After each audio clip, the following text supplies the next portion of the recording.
United States of America and to the republic for which it stands, one nation, under God, indivisible, with liberty and justice for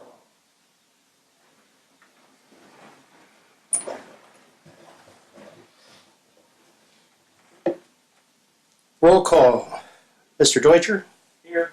Mr. Pollack? Present. Mr. Williams? Present. Mr. Zachno? Here. Attorney Schaffner? And the Chief. We have a quorum. Looking for the approval of minutes of September 3rd, 2019. If everyone's had a chance to look it over, someone wants to make a motion. I move the approval of the minutes. I have a motion by Mr. Zachno. I'll second. Seconded by Mr. Pollack. All those in favor? Aye. Aye. Aye. Aye. Anybody opposed? Passed. Mr. Pollack, communications and claims, please. Right off the bat, we have the claim. It includes attorney fees, the commission's payment, and our secretary's payment totals out to $1,488.50, and I'll move the approval of that payment. I have a motion by Mr. Pollack to approve. Is there a second? I'll second. Seconded by Mr. Williams. All those in favor? Aye. Aye. Aye. Anybody opposed? Okay, Mr. Pollack. On the budget, we are, of course, our $17,000 now has been approved by the state that we requested in addition to our normal budget, which we had told them last year we probably were going to have to do this. That compares to $26,300 that we had to ask for in the prior year, which we had also warned them in advance that we were going to have to do this. So consequently, we did come down a little bit in what the total amount to be approved was. That amount has now been transferred from the Riverboat Fund into our contractual services account. Now, before the transfer went through, our contractual services account stood at 92%. Our total budget in terms of the amount of usage, it stood at 80%. And since I just got the information just before I came up here, I didn't have a chance to check the percentages with the addition of the $17,000, but I'll have that for the next meeting.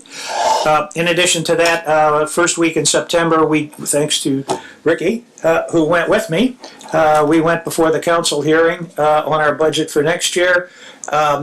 And it was, well, I won't say approved because it's still got 2 more areas to go through, but we did not survive any cuts. Well, it has to go through the city council, and the mayor has to sign it. Right. One more reading. Right, one more reading in the city council and then the mayor, yeah. So hopefully it'll come through the way we requested.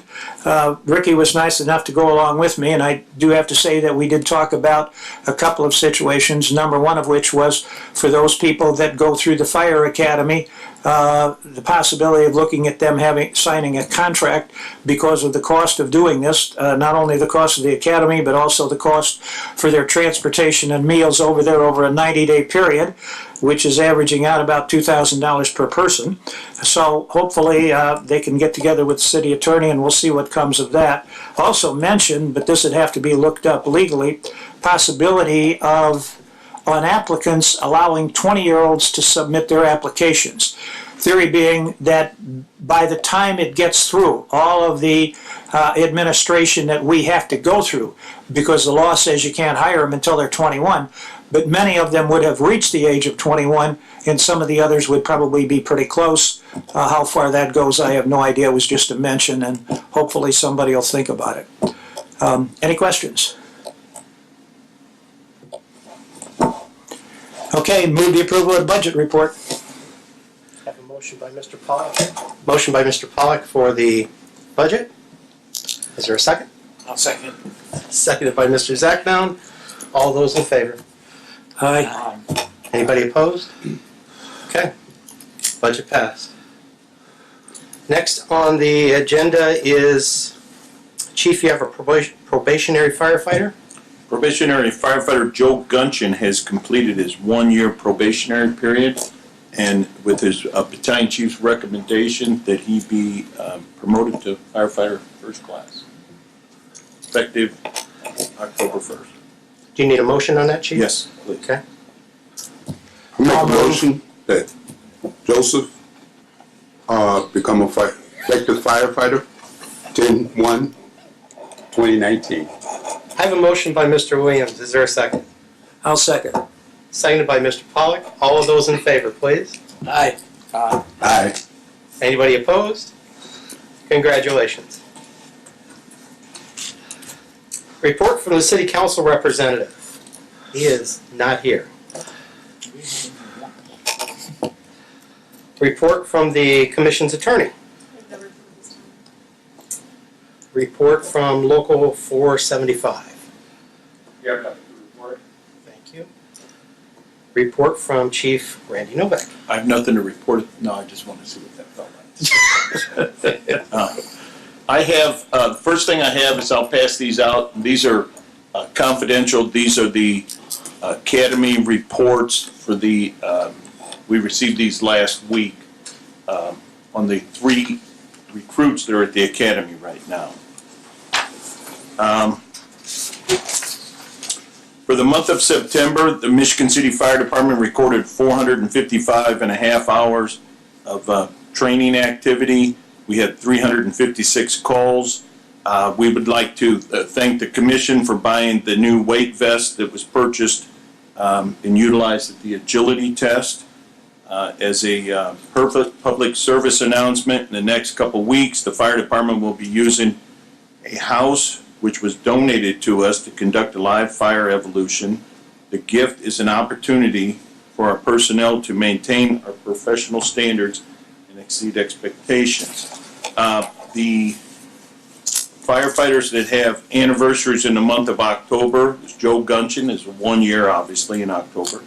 Operator Brad Craigbaum, 19 years, and Captain Rob Steinborn, right there, 25 years. So congratulations, Mr. Steinborn. And I'm wearing one of the, October is Fire Prevention Month, and it's also Breast Cancer Awareness Month, and every year the fire department comes out with a new shirt. And this is the new shirt that's available at the Michigan City Fire Department admin office. We mark them up just a little bit. They're very reasonable. I think shirts are $12 or something like that. So, but you can stop by or call the office and get those. I think that's all I've got. Thank you. Thank you, Chief. Commission members, is there any old business? Mr. Chairman, I was one thing I should have probably mentioned under the budget report and failed to do so. Because probably the city is going to cut off for this year's expenditures December the 15th or earlier perhaps, if you would mention to the firefighters that those who have expenditures that need to be processed through, please turn those in as soon as they possibly can, because we want to get them through in this year. And also the South Bend Fire Academy, if they would get their billing to us. Correct. That was brought to, we talked about that today in the office, getting the invoice for the academy. Yeah, okay, good. Any other old business? New business. Under new business, we have to certify the hiring list. We had, I believe it was 16 people that went through the agility test. Out of the 16 that went through, 13 passed. Those that moved on are now on the hiring list, and we need to have a motion to certify that list. I'll move we certify the hiring list. I have a motion by Mr. Zachnow, seconded by I'll second it. Mr. Deutscher. All those in favor? Aye. Aye. Aye. Any opposed? Okay. The hiring list is effective from, the 8th of this month, all the way through October 7th of 2021. Well, isn't it starting for next year unless we're already out on the I other one? believe we've already used up everybody on our list now, so that's why we're picking it up as of the 8th. Next on the agenda is discussion on the promotional testing that's coming up. We set the dates at our last commission meeting. Notices were supposed to be sent out to the fire stations. Have you guys seen any notices up at the station yet? Okay, just for the record, I'll double check and make sure and see if the notices were put up at the stations. for the promotional test for next year. Okay. So promotional testing takes place on the third Saturday, correct? Yeah. Of September? Make sure you got the date right. It's the third Saturday of September. It's what we're doing. There's not going to be any questions or problems with that. The company that we are looking to use, just so everyone is aware of it, it's called URE Consulting Group. They're out of Texas. All the firemen, you guys are welcome to take a look at their website, see what you think. If you have issues, problems with it, you're more than welcome to give me a call. I've also asked the commission to double check and see if there's any issues or problems or anything like that with it. If we need to make a change, we still have time, but that's what we're looking at. So if there's any questions, like I said, give me a call. Next on it is public comment. Public comment? Public comment? Third call, public comment? None of you guys have anything to say? You got something? No. Oh, come on. Just for the record. This is Joe Gunchin right over here, the young man that just completed his probationary period. He snuck in after the... Well, that's all right. Congratulations. So what are you saying, he was late? No, he's been doing a very good job, and we're very proud to have him. Commission comments. Commissioners, any comments? Looking for a motion to adjourn. Motion to adjourn. Second. We're adjourned.